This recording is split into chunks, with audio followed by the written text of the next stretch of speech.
making plans for Nigel.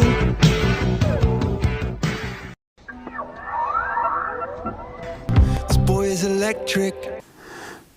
Hi everyone, welcome back for another video. Today I thought I'd share something a little bit different and a bit of a review that hasn't gone perfectly. So yes, I like to share the good and the bad.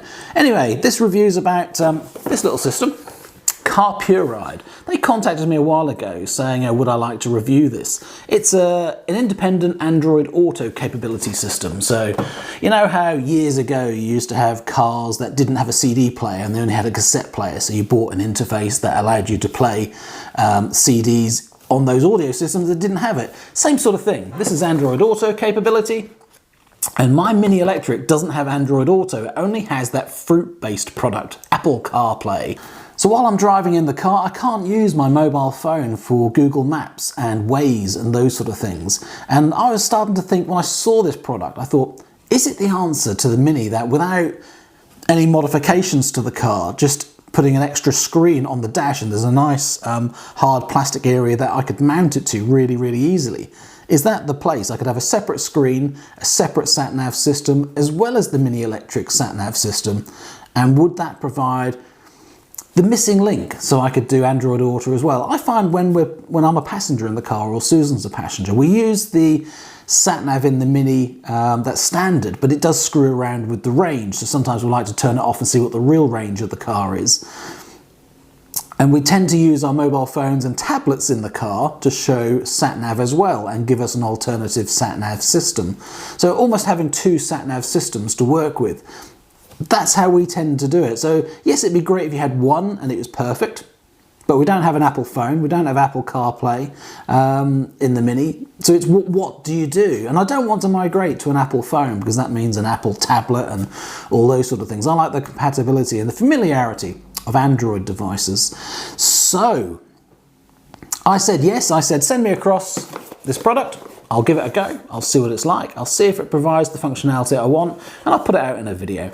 So today, it is that video, but I'm not going to be using this going forward, I suppose, is ultimately. So I want to explain what I saw, what's in the box, how it works, and what I thought was missing and why I can't use it. But it might well work for other people, it just doesn't for me.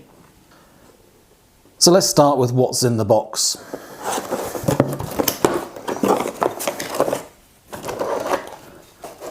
So the first thing to say is it's not too heavy, it's a little bit plasticky, but it's all right, it's the right sort of size, but it's not a huge difference, and actually it's much smaller than my tablet screen. So if you had a Max phone, you know, one of these larger phone screens, it's not a lot different to this screen size. So is screen size the limitation to start with?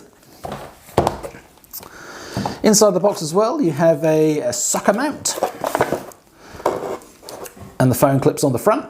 So this is what I was thinking of doing. You just sit on the dash with a sucker mount and then I can move this around for how I want. There's a more permanent mount as well.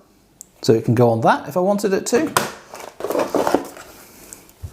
Power from the 12-volt socket.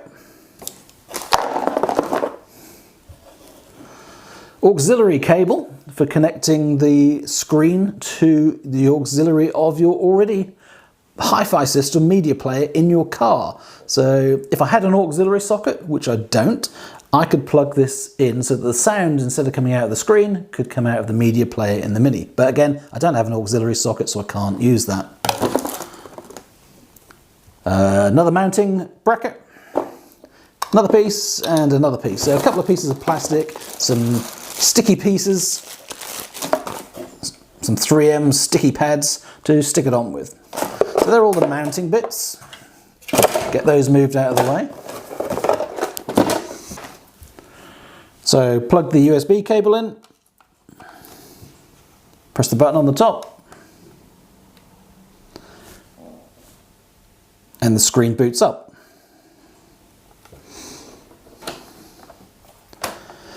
Connect the data cable, USB again, between my phone.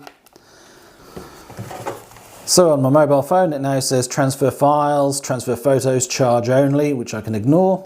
Android Auto has fired up. car mode enabled.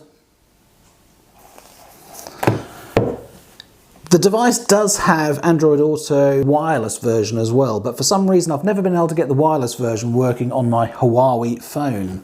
So I can't test the Wi-Fi capability of using Android Auto between the two devices, so I have to use a data cable between the two. Ever since I had the Kona Electric, I've just never been able to get it to work, and I've even found it temperamental with the cable. But this seems nice and stable, it's a good cable, I know it definitely works, and here we are, we're already working. Usual sort of thing. The device is called Rolls-Royce, I don't know why. But you've got your calendar, the Electric Universe app, which is on my phone. That's got capability, Home Assistant. Look at all these apps that I can actually see on Android Auto and use if I wanted to. But for me, it's just things like Waze and Google Maps. I haven't even got to use some of the charging apps yet. But it works absolutely fine. So, all well and good so far, you think, but what have I got in there? Hold on tight. The Electric Light Orchestra is currently playing, but for some reason nothing's coming through. So let's go over to settings. Device speaker is off.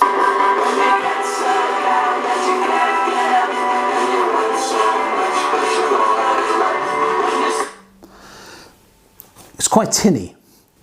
So on the settings we've got language, color, turning on the speaker that I have, right hand drive or left hand drive, restore factory settings.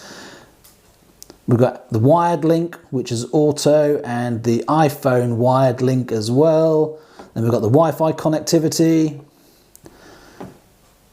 You can have parking lines, so you can connect to a camera and you can use it for parking as well, so that's a nice little feature. Rear camera mirror that you can adapt to it. So where's the sound settings on this? Equalizer. So you can increase the bass, you can turn the loudness on, you can, I don't know, increase lots of bass over here and turn down some treble and make it less tinny. Not a very good equalizer setting, I know, but let's have a quick go back to it.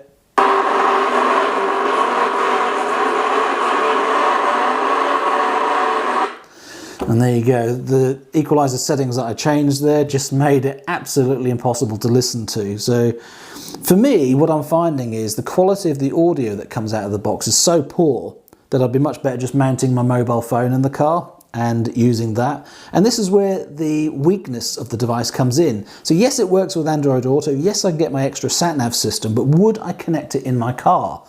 And the answer is because of the audio for the voice of the satnav and the music capability, I'd still want to use my mobile phone, Bluetoothing to the car, because I've got a nice HARMON kardon system in the Mini, which is an extremely high quality audio system. So why would I want any audio coming out of a tinny box like this? So the fact that I can't auxiliary cable from this over to the Mini is one of the biggest problems. The thing that surprises me is the Bluetooth capability.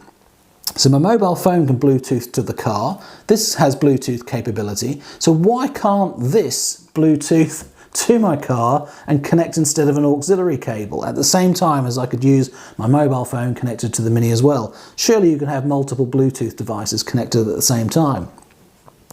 So that's the thing that's missing for me, is it's audio, and it's wireless audio between this device and the Mini. That means there isn't enough functionality on here for me to want to use it, because I'm not going to use any of these Android Auto apps. I would rather use a tablet and use the app directly and tap on the screen.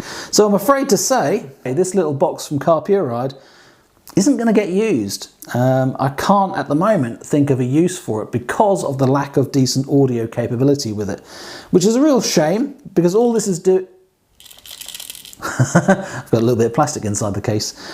All this is doing is pretending to be a car. It's Android Auto software that you would find in a car that has Android Auto, and it's just pretending to be a car. So when I plug it into my mobile phone, my phone thinks it's connecting to a car with Android Auto and it displays it on the screen. It's extremely simple.